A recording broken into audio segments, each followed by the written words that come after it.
This week's Parsha, Parshas Vayechi, concludes Sefer Bereshis. Next week we'll begin Sefer Shmos. The Ramban, in the beginning of next week's Parsha, talks about the division of the Svarim. Why are the books divided? One might think because to carry around 5 Chumashim at one time is heavy. So it's easier to split them into 5 sections. But the truth is, each of the Chumashim has a theme. Each of the Chumashim has a central idea. And when the central idea, when the theme is concluded, the book is concluded, we proceed to the next book. The Ramban writes that Sefer Bereshis is called the Sefer Yetzirah, the book of creation. And Sefer Shemos is called the Sefer HaGeula, the book of redemption. The Ramban explains that Bereshis is a book of creation, a book of formation.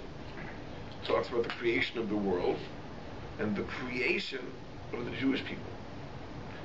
And when we talk about the creation of the Jewish people, the Ramban explains that we have a rule, a principle, the Maisa Avos Siman Lebanim, that which occurred through the patriarchs foretells that which will happen to the children. Not only in the sense that it predicts, but it actually is the way in which HaKadosh Baruch Hu guides the course of history. He guides the course of history in the long term by bringing about events in the short term. So the immediately upcoming events are really the first time around the track, if you will, and then the second time around the track, the events occur again, not on the individual level, but on the national level. So if you learn Sefer Bereshis, you'll see there are so many things that happen to Avraham, to Yitzchak, to Yaakov, which really pave the way, so to speak, for the future events in Jewish history. So therefore, the events of Sefer Bereshis are a Yetzirah. They are the formation, the creation, if you will, for the events to follow in the later Sfarim.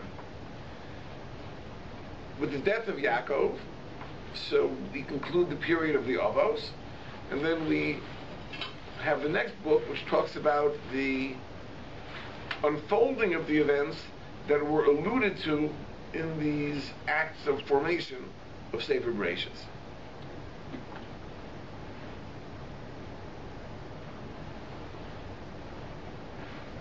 The question is, at what point does the Golus Mitzrayim begin?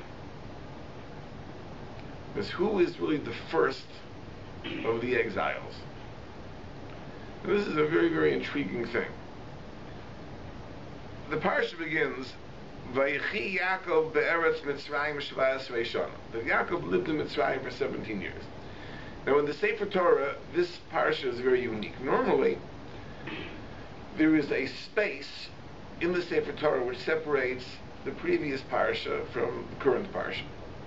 And there are many spaces in the Sefer Torah, but usually a weekly portion always has a space which sets the parsha apart from the previous portion. Parshas of Vayechi is an exception. Parshas of Vayechi, there is no space between the end of Vayigash and the beginning of Vayechi. So this is called the Parsha Stuma. It's a parsha which is sealed. So Rashi says, why is this parsha sealed? So Rashi brings from the Medrash, because once Yaakov Avinu passed on, Nistemu Einehem V'Libam Shel Yisrael Mitzoras Hashibur Sheschilu L'Shavdom. The eyes and the hearts of the Jewish people were closed. Just like this parsha is closed, there's no space. So the eyes and the hearts of the Jewish people were closed because they began to feel the enslavement approaching. It was many years until they actually were enslaved, but they saw it coming, they felt it coming. So their eyes and their hearts were sealed. Let's try to understand that metaphor. It's Rashi? Rashi says, it brings from the Medrash. In other words, a person is in a situation, it's not an optimal situation, but he sees the light at the end of the tunnel. So it's not so bad. He sees that it's temporary, it'll pass, Gamzu l'toiva, in some sense it's for the best. But when your eyes are closed, and when your heart is closed, and you don't see that light at the end of the tunnel, all you see is darkness. It's very bleak. Doesn't seem to be anything good is going to come out of this. So that really was the state of mind of the Jewish people at this time, because the Golus Mitzrayim is beginning. Dover Acher, Rashi says the second shot, that Yaakov's eyes were closed, but not in the same sense. Yaakov's eyes were closed because, as Chazal tell us later in the parsha, he wanted to reveal to his children when Mashiach would come, and this information was closed off to him. God closed his eyes. He no longer was able to see the gates, and therefore was unable to reveal it to his children. That's the second shot. Interestingly, Rashi does not quote a third shot, which the Medrash says. The Medrash says that the reason it's a Parsha Stuma is because Yaakov Avinu's eyes were closed to all sadness and all misfortune. Meaning these years for Yaakov and Mitzrayim were wonderful years, happy years, good years, years of contentment, years of satisfaction, years of joy. He was together with his beloved Yosef. So he saw no darkness on the horizon. No misfortune, no pain, no suffering.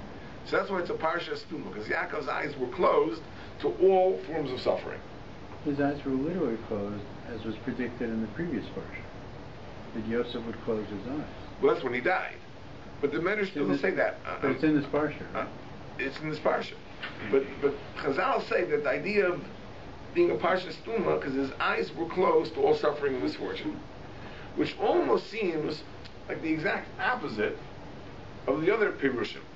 The other Pirushim, especially the first Pirush of Rashi, is that the Jews' hearts and eyes were closed because they saw the bleakness, the darkness of the imminent enslavement.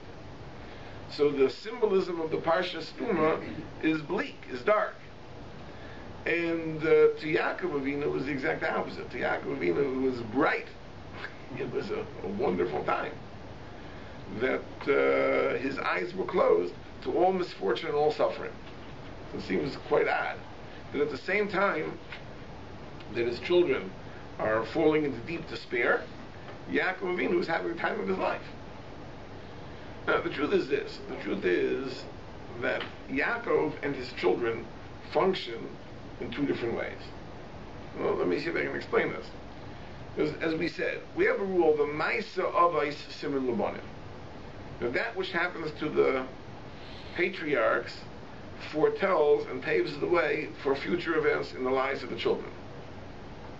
When Yaakov went down with his children to Mitzrayim, so for the children, this was the unfolding of the Golus Mitzrayim, which was foretold by an earlier event.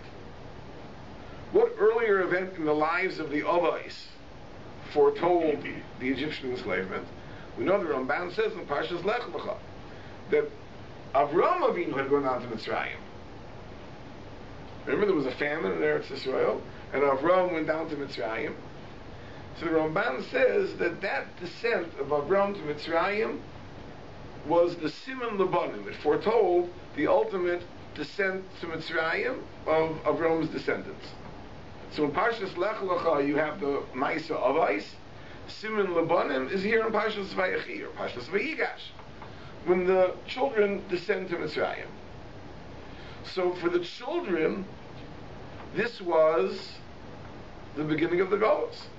It was the unfolding of an event which was foretold way back in the time of Avraham Avinu. That's for the children.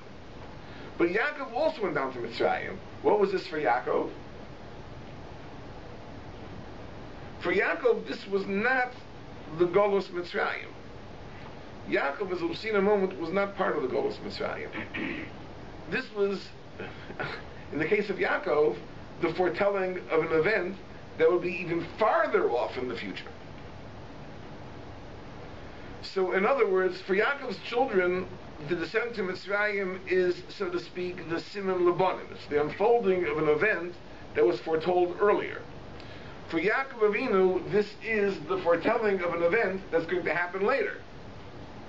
And therefore, for the Banim, it's very bleak. This is the beginning of the Galus Mitzrayim, which was foretold in the times of Avraham Avinu. For Yaakov Avinu, this is glorious, because this foretells something which is going to be glorious in the far-off future, as we'll discuss tonight. Now, where do I get this idea from, that Yaakov is not part of the Galus Mitzrayim? This is a fantastic thing, an amazing, amazing thing. If you go back to Parshas Lech Lecha, when HaKadosh Baruch Hu spoke to Avraham Avinu and told him that the Jews would be enslaved, he told Avraham Avinu that Dor Revi'i Yashuvu Heinu, the fourth generation will return. The fourth generation will return. Meaning, there will be three generations that are in Galus. The fourth generation of Galus will come back to Eretz Yisrael. So, who are the four generations? So, Rashi makes a cheshbon. Rashi makes a calculation in Parshas Lech Lecha, and he says that the four generations were as follows.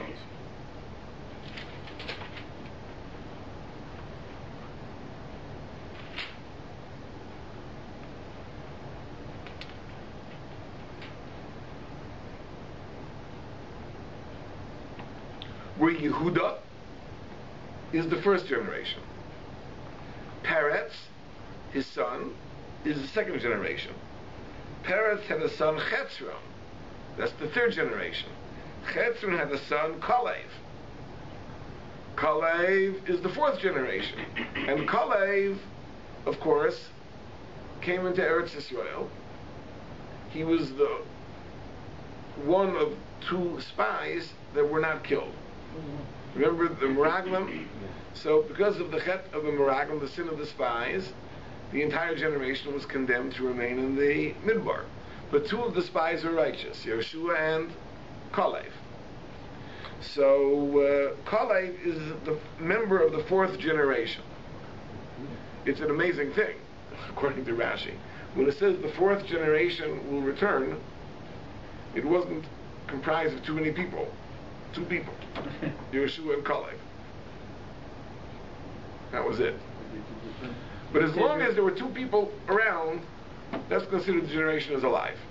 His definition of return is enter Eretz Yisrael. Come to Eretz Yisrael. To return to Eretz Yisrael. From Eretz Yisrael. So Rashi says, so what were the four generations? Were Yehuda is the first generation, and Peretz is the second generation. Chetzron is the third generation, and Kalev is the fourth generation, and the fourth generation returns.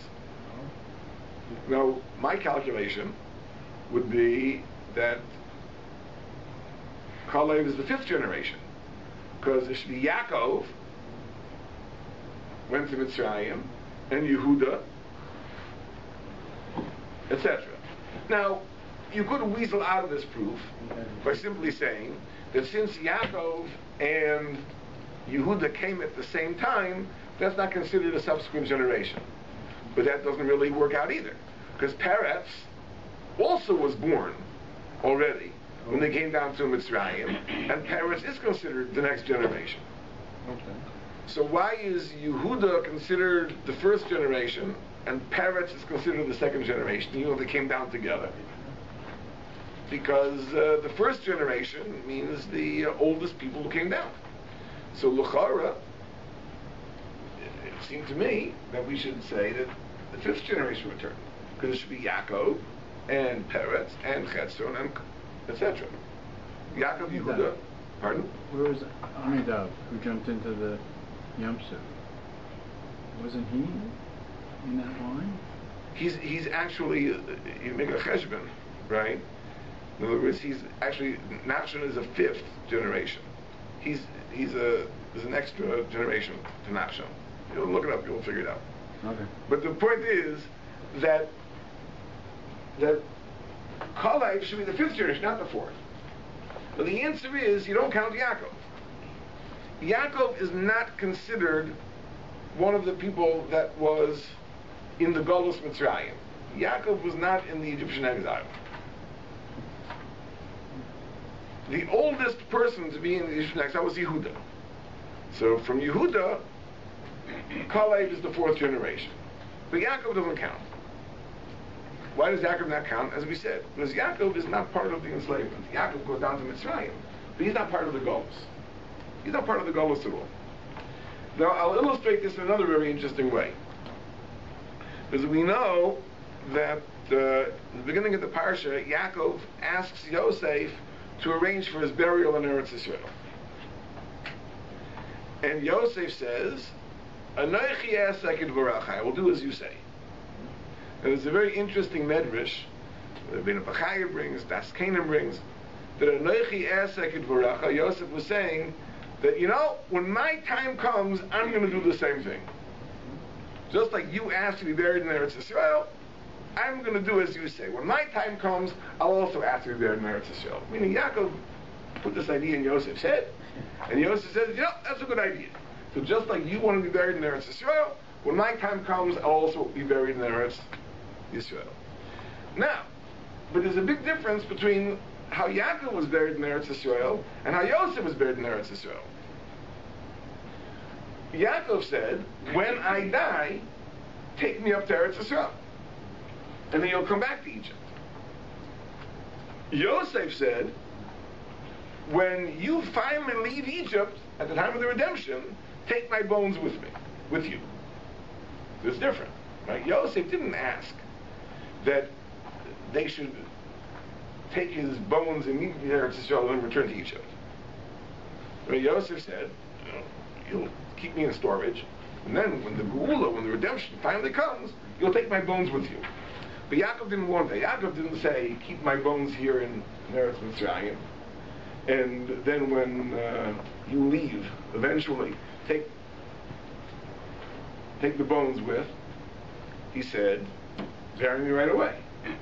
Now how do you account for the difference? If Yosef said, I'm going to do the same thing that you did, I'm going to be buried in Eretz Yisrael, why was it different? Why did Yaakov ask to be buried right away, and why did Yosef say, wait? So it happens to be Rashi asks this question, interestingly not over here, but the beginning of Parshas B'Shalach asks the question. And Rashi says it was a practical consideration, that Yosef was a very important person, a very powerful person. So it was within his ability to take Yaakov to Eretz Yisrael right away.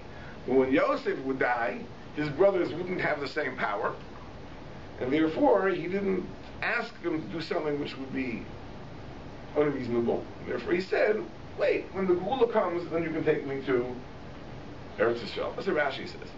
But I think there may be a deeper idea over here. There's a fascinating Gemara. The Gemara says in Maseches Makkos the following. We know there's a halacha of Ir Mikla. That when if a person, God forbid, commits a manslaughter, so his punishment is he's exiled to a city of refuge, to the Ir Mikla. So the Gemara says, what if, he goes to the Ir Mikla, how long does he stay there for? He stays until the Kohen Gadol dies. That's his term. When the Kohen Gadol dies, then he's released. So the Gemara says, what if the manslaughterer dies first, before the Kohen Gadol dies? So the Gemara says he's buried in the Ir Mikla. And then when the Kohen Gadol dies, his body is moved to the family cemetery. Which means that part of the Gezeiras Golos, part of the decree of Golos, is not just that you should be in the Ir Miklat alive, but even if the person dies, he should be buried in the Ir Miklat until his term is over, when he's released with the death of the Kohen Gadol. So I suspect that's the issue over here. There was a Gezeira, there was a decree that Klal Yisrael should be in Golos and Mitzrayim. They couldn't leave until the time of the Geula.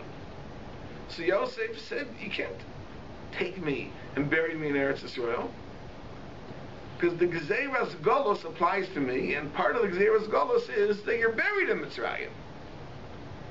So when the Geula comes, then you can take me to Eretz Yisrael. So how could Yaakov request to be buried in Eretz Yisrael? Yaakov is not B'chlal L'Golos. Yaakov is not B'chlal L'Golos Mitzrayim. And therefore Yaakov can leave. He can leave. He doesn't have to stay in Mitzrayim. He can go back to Eretz Yisrael. So this is the idea. Yaakov is a totally different picture than his children. Whereas his children, the descent to Mitzrayim is bleak, it's dark.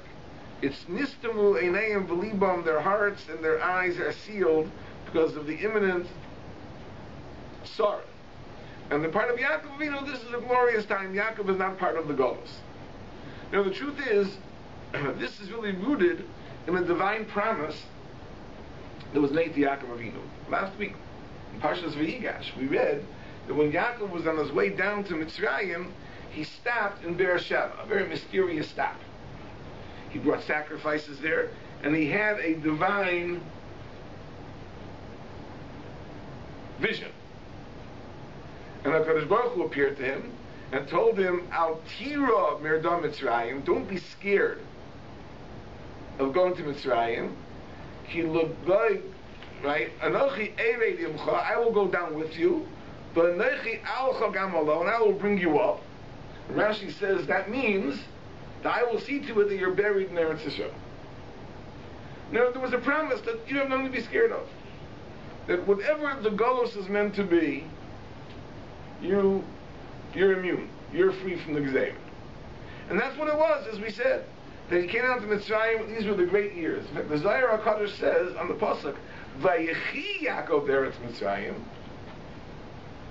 Don't read it, he lived in Eretz Mitzrayim. Read it, he lived in Eretz Mitzrayim. He lived. He lived it up. He had a ball.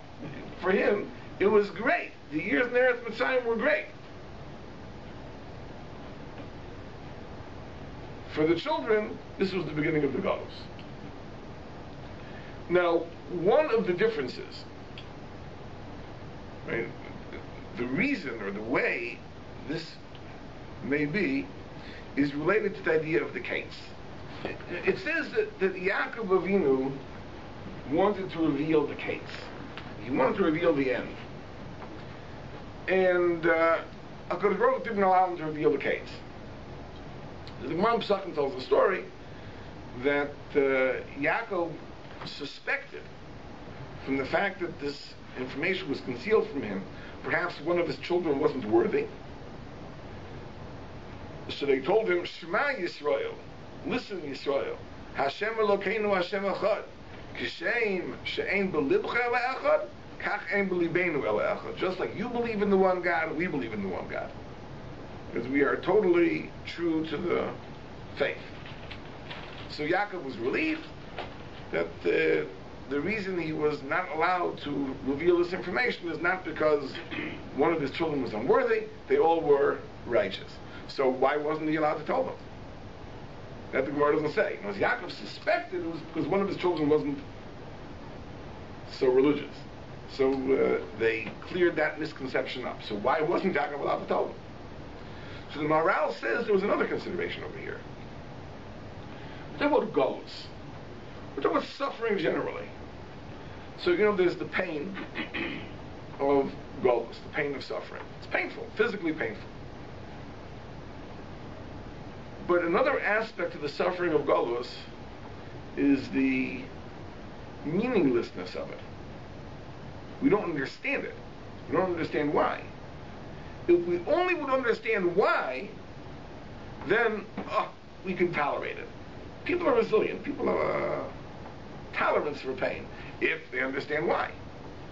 But if you don't understand why, you don't know why, that makes it all the more painful, all the more difficult. One of the interesting things that we know about Yemos HaMashiach, it's an amazing Gemara in Pesachim. The Gemara in Pesachim says like this, that the Messianic age is not like current times. In current times, the Gemara says, when good things happen, we say the bracha hatayv ha'meitiv. We praise HaKadosh Baruch Hu that He's good and He bestows good. When bad things happen, we say HaKadosh Baruch Hu is dayan ha'emes. He's the true judge. In the Messianic age, both for good things and for bad things, we're going to say, Hatoiv HaMeitiv. We're going to praise God as being good. Bestows good. So the Slach, the Rabbi asks the question, what bad things do we anticipate happening in the Messianic age? In the Messianic age, we're going to say the bracha of Hatoiv HaMeitiv, both for the good and for the bad. What bad is going to happen? So the answer is nothing bad is going to happen in the Messianic age. This is going to be a retrospective blessing. In the Messianic age, when we look back over the course of Jewish history, in retrospect, even for the seeming misfortunes, we are going to say the bracha of Hatoiv HaMeitiv. Because as we're going through them, there's a big difference between winning the lottery and going bankrupt. Right? We don't see them as being both manifestations of God's goodness, even though on some intellectual level we know that called the Ovid Rahman Latava, that everything God does is for the best. But it feels different. Right? You win the lottery, $50 million, you feel great. You go bankrupt, not quite as great. So therefore Chazal said there are different blessings. Good things happen, Hatoiv HaMeitiv. Bad things happen, Dayan Ha'emes. Because a blessing has to be an expression of your true feelings. Because if on an intellectual level you know everything is for the good, but it doesn't feel good, like if it's meant to be good, why does it feel so bad?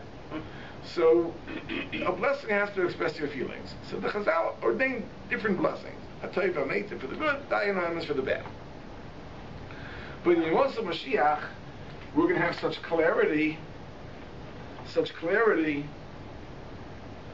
that when we look back over the course of Jewish history, we'll understand why everything happened the way it did, and we will recite a retrospective Hatoiv HaMeitiv, praise God for all the goodness, looking back over the entire course of Jewish history. Now, how will we see this? How will we know this?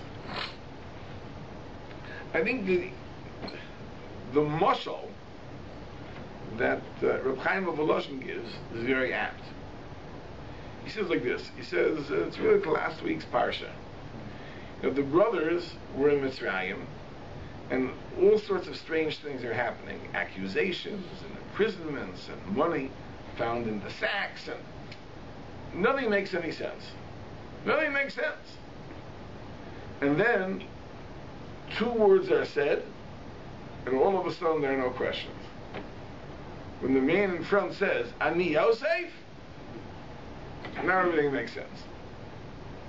And sometimes you read a book, or maybe you even see a film, where also the plot is so convoluted and twisted and nothing seems to make sense, and all of a sudden there's one new bit of information, and everything falls into place. Everything makes sense now. So when Mashiach comes, it's not going to be necessary for Mashiach or Eliyahu Hanavi to hold a press conference to explain exactly why this happened and why this happened, why this happened. Jewish history will unfold in such a way that the light bulb flashes, everything makes sense. Everything makes sense. And therefore, in retrospect, we will say, Hatoiv HaMeitiv. But if we would know now what we will know then, we could say Hatoiv HaMeitiv now. That's the entire point.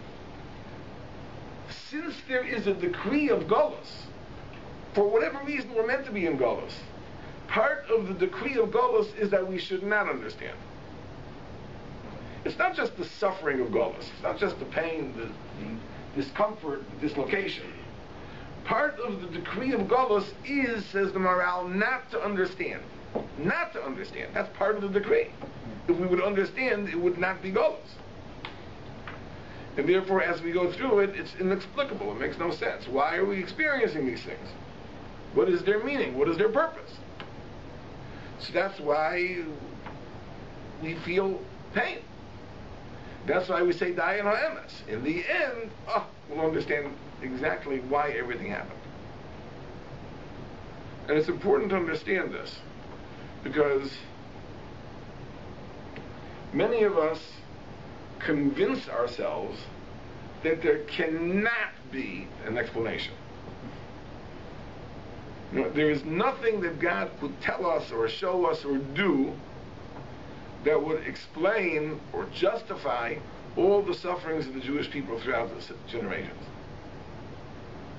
But that's exactly the point. The point is that in our present state, it is inexplicable.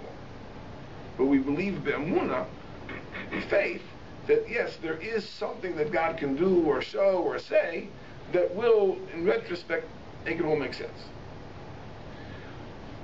Yaakov Avinu wanted to reveal the case. He wanted to reveal the end. And what does that mean, he wanted to reveal the end? The case is the deadline. This is the time at which Mashiach will come. So what do you mean he wanted to reveal the case? It's not just he wanted to reveal the date. He wasn't going to just say that on Rosh Chodesh Nisan, so and such year, Mashiach is going to come. The revelation of the case is more than that. The revelation of the case is that Yaakov was going to reveal the entire course of Jewish history, so that as we go through the course of Jewish history, we would understand exactly where everything is happening, and that would lighten the burden.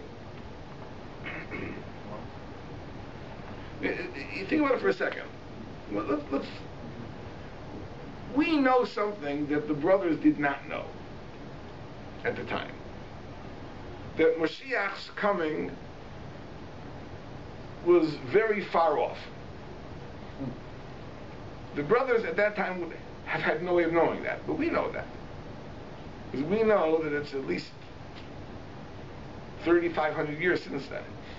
So we know that Mashiach's coming was going to be very far off. So when it says that Yaakov wanted to reveal the case, if it was simply a date, so Yaakov would have said, Mashiach is going to come such and such date, and that date is at least 3,500 years later. What would have been accomplished by Yaakov merely revealing a date? Nothing. Would that be a consolation? That don't worry, Mashiach is coming. When is he coming? 3,500 years from now. Time to give up. It would be time to give up. But the Ramban says this. The Ramban says that, the Gemara says that people should not delve into questions of when the case is. And the Gemara seems to say the reason is because people will miscalculate, and they'll say that Mashiach is going to come this date, they'll really be mistaken, he won't come, people will be discouraged. The Ramban says that's not the real reason. The Ramban in the Sefer Gula, that's not the real reason why. The real reason that Chazal said you should not delve into the case is because the Chazal knew that it was far off. And therefore, that people should not be discouraged, they said don't delve into the case. How do they know? What? Does the Rambam say? And the Ramban himself writes, but since in our time it's very close, he allows himself to calculate the case. Huh? And the Ramban calculated the case, that it was in the 1400s, and of course, it wasn't correct, it didn't happen. But the point is that there's no consolation in knowing there's a case if the case is so very, very far off. So what was Yaakov coming to reveal? When it says, Bikesh Yaakov Legalas is a case. We know that it was far off. Yaakov certainly knew it was far off. So what did he hope to accomplish? The answer is he wasn't going to reveal just a date in the future. He was going to reveal the entire process, the entire course of Jewish history up to that case.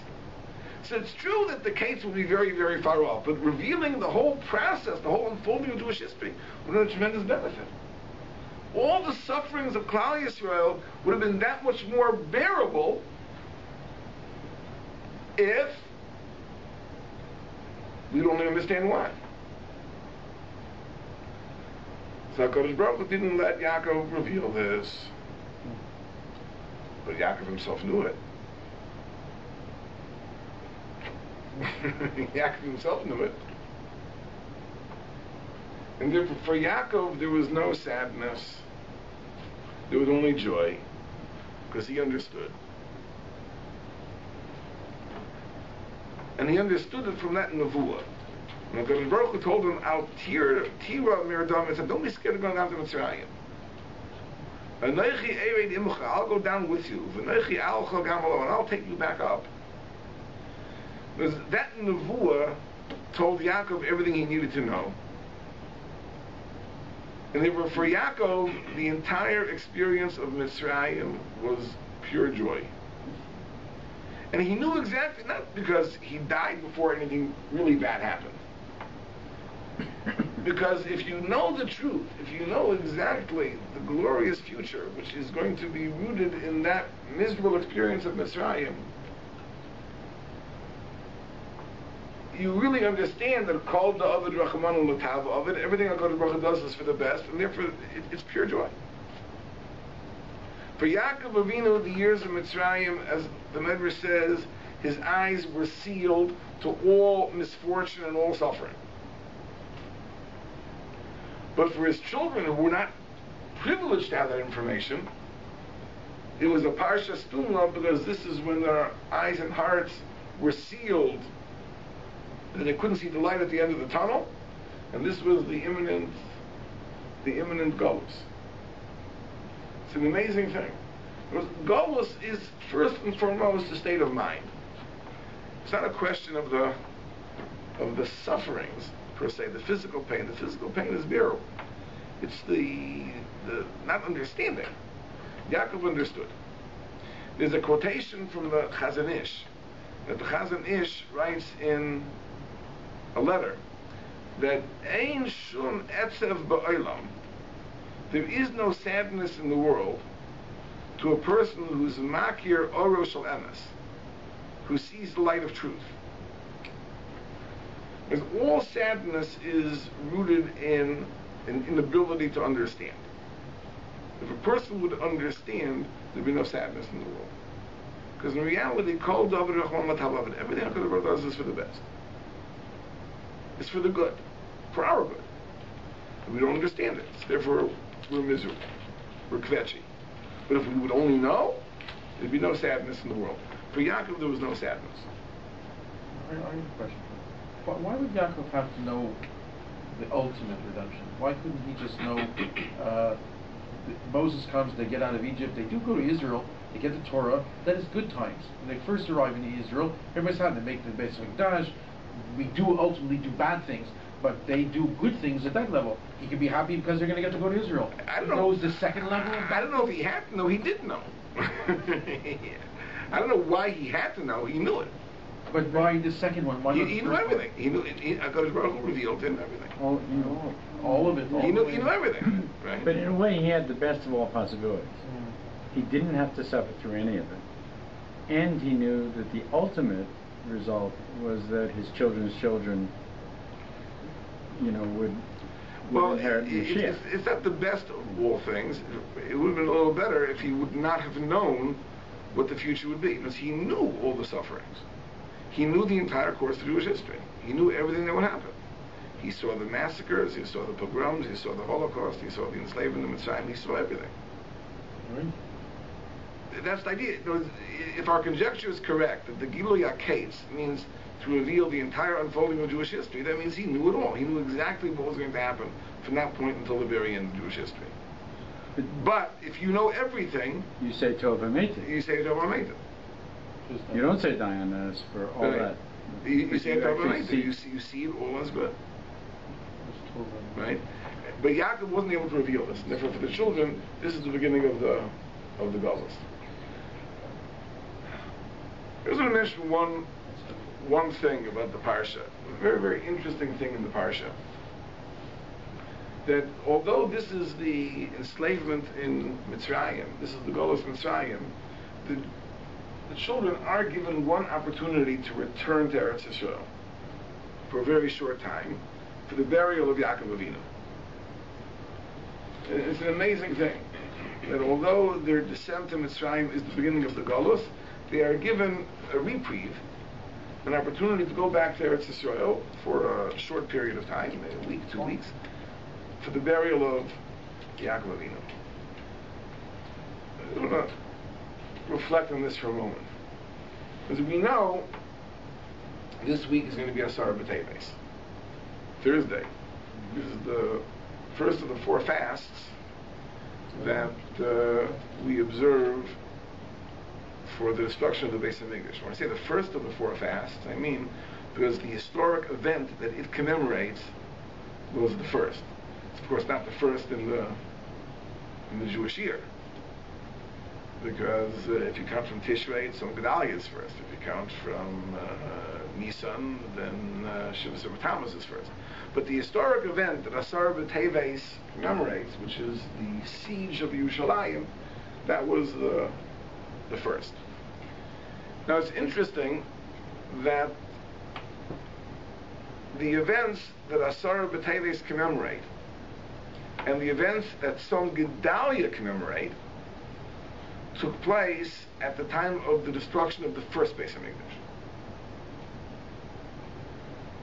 The siege which began on Asar B'Teves was the siege of Nebuchadnezzar, the king of Babylonia, before the first Churban Beis HaMikdash. The assassination of Gedalia, who was the governor appointed by Nebuchadnezzar, also was an event that occurred at the time of the first Beis HaMikdash.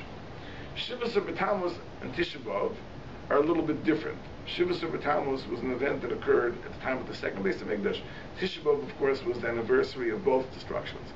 But it seems that when we fast the Arba Taniyas, we fast the four fasts, we're not only coming to lament the second Beis HaMikdash, we're coming to lament the first Beis HaMikdash too, because some of the historic events that we commemorate were events that took place at the time of the first Churban. Now, at first glance, it's very, very strange. We are accustomed to thinking of Jewish history as cyclical. We had the first Beis HaMikdash destroyed, and then there was a restoration. We were allowed to return to Eretz Yisrael, and the second Beis HaMikdash was built. So therefore, the Churban Bayis Rishon, the first destruction, was rectified. Now we lost the second Beis HaMikdash. So what are we mourning? We're really mourning the second Beis HaMikdash, not mourning the first Beis HaMikdash. But it's odd that if we're really only mourning the second Beis HaMikdash, not the first, then why do we have fasts that commemorate events that took place at the time of the destruction of the first Beis HaMikdash? Those calamities are already over and done with. Now, the reality is this, that it's not true. The second Beis HaMikdash was not a restoration of the first. The Gemara says in Maseches Yuma that the second Beis HaMikdash was lacking 5 things that the first Beis HaMikdash had. Among them was the Shekhinah. It didn't have the divine presence to the same extent, which means that the second Beis HaMikdash was not a complete restoration. It was not a complete restoration. Well, if it wasn't a complete restoration, what was it?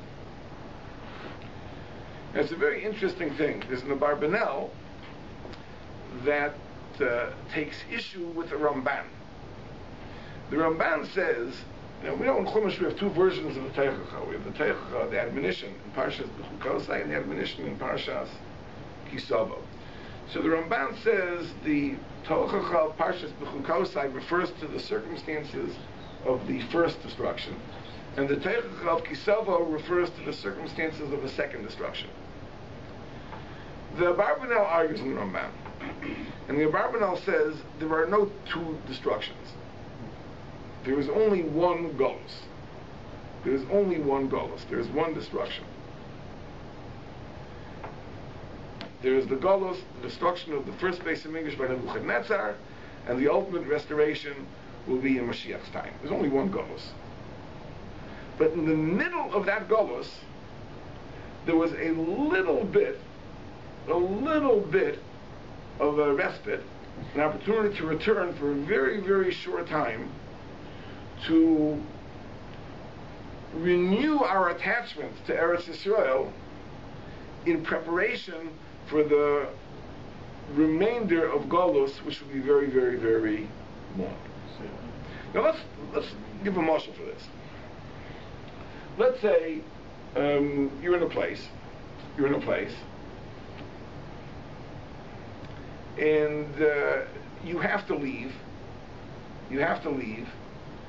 A job opportunity presents itself in another country, but you have to take the job right away. So you just have enough time to hurriedly pack up your things and rush out to the new job. And it dawns on you that you didn't have time to say goodbye to all your friends and all the members of your family, and to look for a last time at all the wonderful sights of where you lived. And there's a feeling that you miss it. There was no closure to your stay in the earlier place. So what you might do is that when the first opportunity presents itself, come back to your old hometown to visit. To see the old sights, to see your old neighbors, to see your old house. And now I'll share with you an interesting personal thing, just an illustration of this. My wife is from Chicago, and when her father passed away, so of course she sat Shiva in Chicago, and she had to come back to home. They had children to take care of. She couldn't stay there for a long time. She only went back one more time to visit, and then my mother-in-law moved to Eretz Yisrael, and she hasn't been back in Chicago for I would say now 18 years. And this was a city where she was born, where she was raised, where she had friends, neighbors, attachments. And it just happens to be that the circumstances are that you get married, you go away, you come back, but you always think that you'll come back and see it again, and it doesn't work out. It happens to be that we have a wedding there. A nephew of mine is getting married in Chicago, and my wife is going to go back. She hasn't been there in 18 years. This is the place where she was born, where she lived. So it's special to go back and to see, to reconnect to your roots, if you will. Now, I joke, I've been there a few times. I've spoken there, that there was a store, there was a shopping mall near her house, which had a store that was abandoned for many years. It was a Kmart, and it was an Ames, and it was empty for many years. When I went back a few years ago, there was a Home Depot there. I felt good. An abandoned store finally had something valuable there. But the point is that Klal Yisrael experienced the Churban Bayis Rishon. They were exiled from Eretz Yisrael to Babel. And undoubtedly it was not under optimal circumstances. And their connection to Eretz Yisrael had been severed.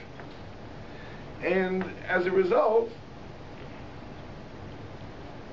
it would have been very, very difficult to survive that long separation without being able to go back and see it again, to experience it again for a time. So HaKadosh Baruch Hu in His kindness allowed for the building of the second Beis HaMikdash, for the return to Eretz Yisrael. Not that it was a restoration, not that it was an end of the Golus. What was the end of the Golus? The Gzeira of Golus was from the time of the destruction of the first Beis HaMikdash until the coming of Mashiach. But this was a brief intermission, an opportunity to come back, to see Eretz Yisrael again, to connect to Eretz Yisrael again, to have a Beis HaMikdash which was not a complete Beis HaMikdash, but a Beis HaMikdash of sorts,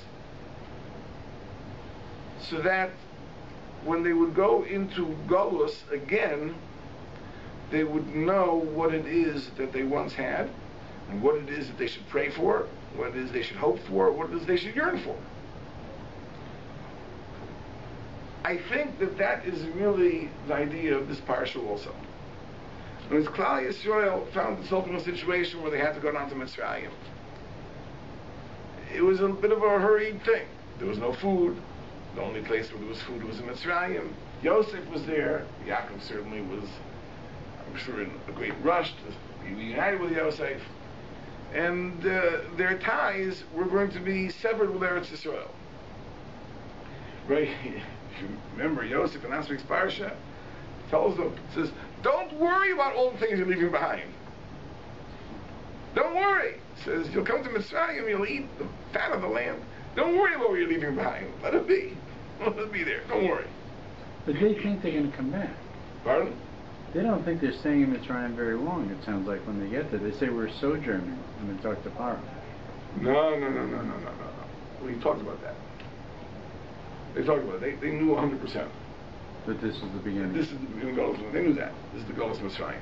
It says they were told, what they were telling Paro was, we don't want to be part and parcel of Mitzrayim. We see ourselves as strangers. We see ourselves as being temporary. No matter how long. Right? We talked about this many times. We talked about the immigrants that came from Europe and never learned English. Remember we talked about this? Right? They didn't want to be part of America. We're not Americans. Right? So they came to America and they refused to learn English, they only spoke Yiddish, they wouldn't. Says, we're not becoming Americans. America is the Treif Medina, it's the unkosher land. We're not Americans. They've been in America, 10 years, 20 years, 30 years, 40 years, it doesn't make a difference. Right? We're not Americans. So what the brothers were telling Paro is, we're not Egyptians. We're not coming here because we want to become Egyptians. We're not interested in becoming part of your people. We're not interested in joining you. We're not interested in making a contribution to the state. It says we are here as aliens. We're visitors. Right? We're going to be here 400 years. Doesn't make a difference. We're not sinking roots here. But they knew it. Yaakov knew it. Everyone knew it. That this is the Golus Mitzrayim. So Kadosh Baruch Hu gave them that treat, if you will, to be able to go back to see Eretz Yisrael, to connect to Eretz Yisrael, and so on and so forth. And that's the idea that even as the Golus Mitzrayim began, they had this one chance to go back and bring Yaakov in his body for burial to see Eretz Yisrael again. The truth is this. The truth is that I tend to think that this is something that our generation has been privileged to do.